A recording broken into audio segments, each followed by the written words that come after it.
Right, so if you've been following this series so far, you will have your tank, you'll have your sand and your live rock, you know how to mix up your salt water, and you know what filter material needs to go into the filter and how it should be configured. Now, the only thing I didn't mention was the aquarium heater. This Fluval tank doesn't come with a heater. And I know some countries with hotter climates, the main problem is keeping tanks cool, not heating them, so they don't bother with heaters. But certainly living here in England, where temperatures in the house can plummet during the evening, I would recommend a decent quality 100 watt heater for this tank. Most recommendations say that a 50 watt heater will be sufficient. But 40 years of experience with tropical aquariums in this country have taught me that a 50 watt heater definitely is not enough. The reaction times at that lower wattage cannot cope with sudden fluctuations from one extreme to the other. The best bet is talk to your local aquarium shop. They will know, what is the norm for your area. People in warmer climates where a heater is still required but you don't get extreme temperature swings, you'll probably manage with a 50 watt. Aquarium heater needs to be placed in an area of high flow, and the filter is the perfect place for this on the Fluval. And it needs to have a good flow of water going past it to ensure that the internal thermostat activates correctly, and also to make sure that it heats the tank efficiently and that heat is carried away from that heater and distributed around the tank. Now, the most obvious place for this, if you're not using a protein skimmer, is that first compartment where the weir is. The compartment normally reserved for a protein skimmer. Failing that, you can place the heater in the pump chamber. Both those chambers do have a really good flow going through them, and this will actually give a better heat distribution than placing the heater in the actual display part of the aquarium.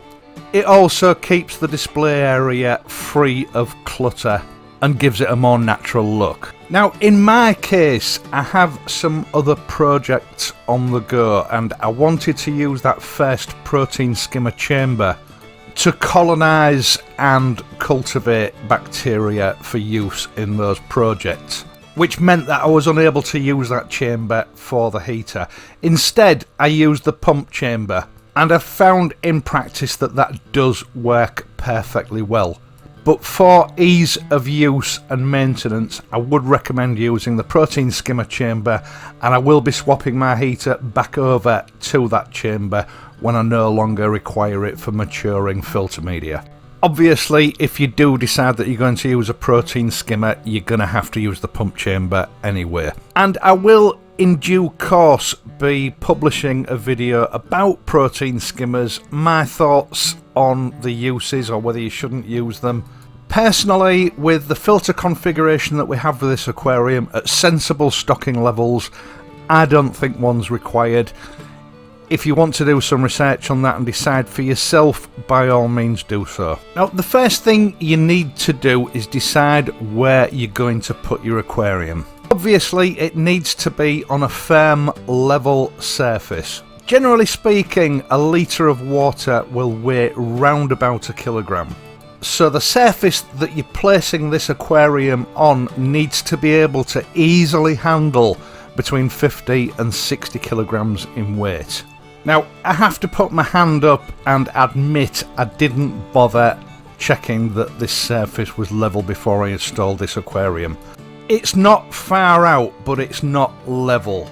Just for the sake of your own OCD, if nothing else, it is well worth just spending a little bit of time with a spirit level and some shims. I often use cardboard under the legs of the table or whatever it is you're placing the aquarium on to make sure that it is perfectly level from left to right and from front to back. Now, there is more to siting an aquarium than just finding a suitable surface to place it on. You need to think about ambient light. Even in a well-maintained aquarium, unwanted algae can be a problem if it gets too much natural sunlight. Now, admittedly, you are at the mercy of the architecture of your home when you're doing this, and I fully accept that you can't rearrange the contents of your home in order to accommodate an aquarium.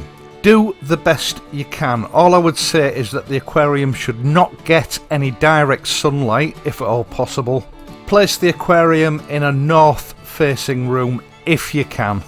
But to be honest, even in south facing rooms you can often find a dark corner on the same wall as the window where direct sunlight is not going to hit the tank, especially a small tank like this. Now, other things that you should consider is the use of the room where you're placing it. Don't hide the tank away in a room that isn't visited very often. For a start, a reef aquarium is a beautiful thing, and it does deserve a space where people are going to see it on a regular basis.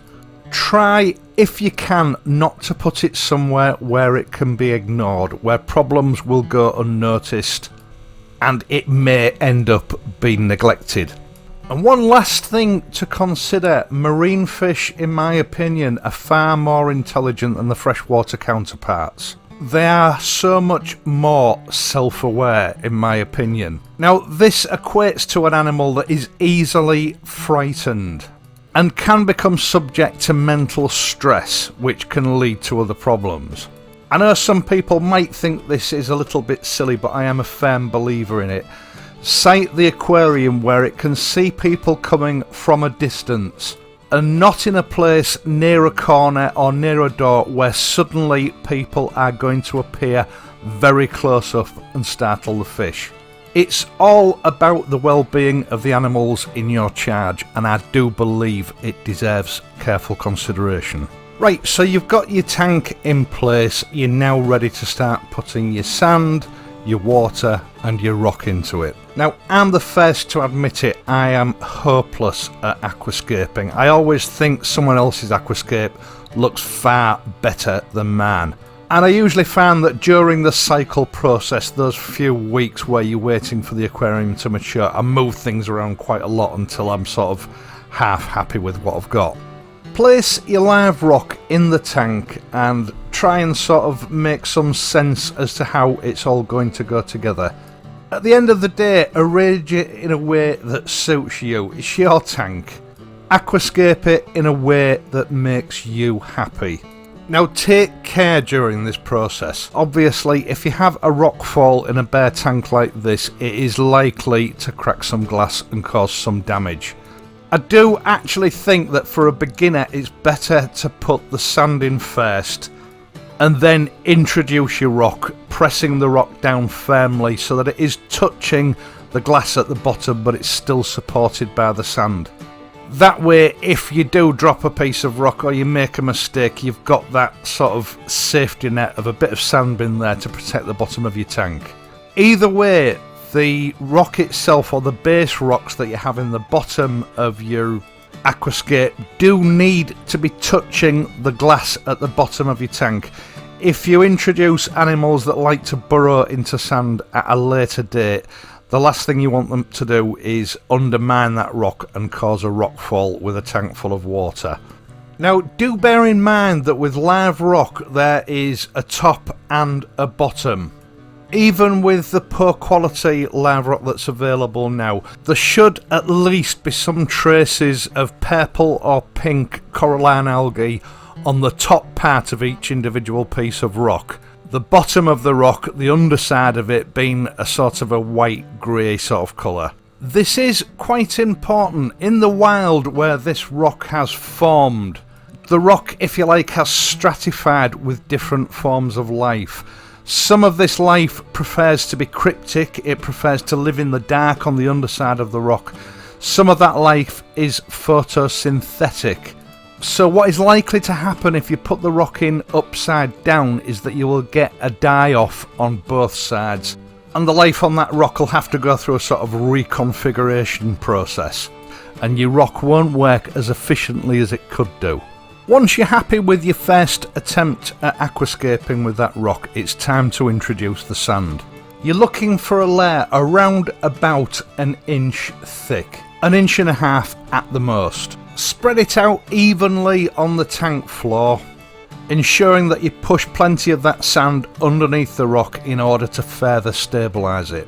Now, it used to be recommended that you piled the sand up higher at the back of the tank than at the front, effectively creating a slope from the back to the front. The reason for this being that detritus will naturally roll to the front of the tank, making maintenance easier. In practice, with modern high-flow aquarium filtration systems, I don't think it's really worth the effort myself.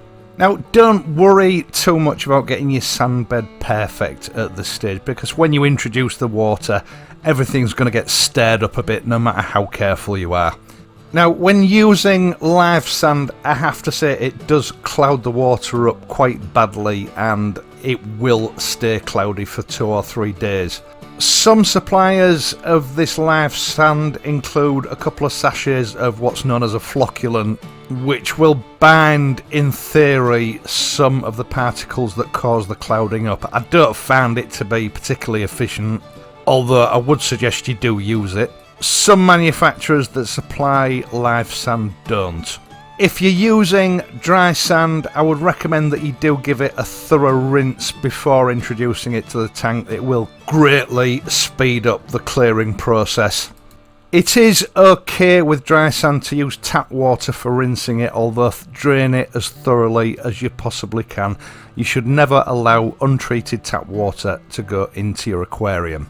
But in an application like this, the chlorine that's in that tap water will dissipate very, very quickly, within minutes. So it shouldn't be a problem. And once you've got the aquarium to this stage, it's now time to start filling it up carefully with pre-mixed salt water, preferably heated up approximately to the temperature that the tank will be running at, round about 77 degrees Fahrenheit or 25.4 degrees centigrade. As you fill the tank up, keep an eye on all the seams, just watch out for leaks, you never know, and only fill the tank up to within about an inch and a half from the top. And when the tank has been filled up, you can commission it by plugging in your heater, your main circulation pump and your lighting into the mains electricity and switching everything on. Your aquarium has now begun its cycling process, which is the subject of next week's video. Now, during the cycling process, I would recommend that you keep your lighting off apart from 3, maybe 4 hours a day, just to help the live rock sort of establish itself. Various types of nuisance algae are a feature of the cycling process, and it will help your enthusiasm if you keep that under control from the start. For the first few days, keep a close eye on your electrical equipment, make sure that everything's functioning correctly and that your heater is maintaining the correct temperature. It may need a few tweaks in the first couple of days until you get it where you want. Once again, thank you so much for joining me on this little journey and helping to support the channel with your views. We're not far off 1,000 subscribers now, so we are making good progress. I hope you've enjoyed this video and found it useful. If you have, please leave a like and subscribe to the channel. If you do subscribe, be sure to hit that notification button so that you are informed each time I upload a new video. I will of course be back next week, so until then, take care and I'll see you soon.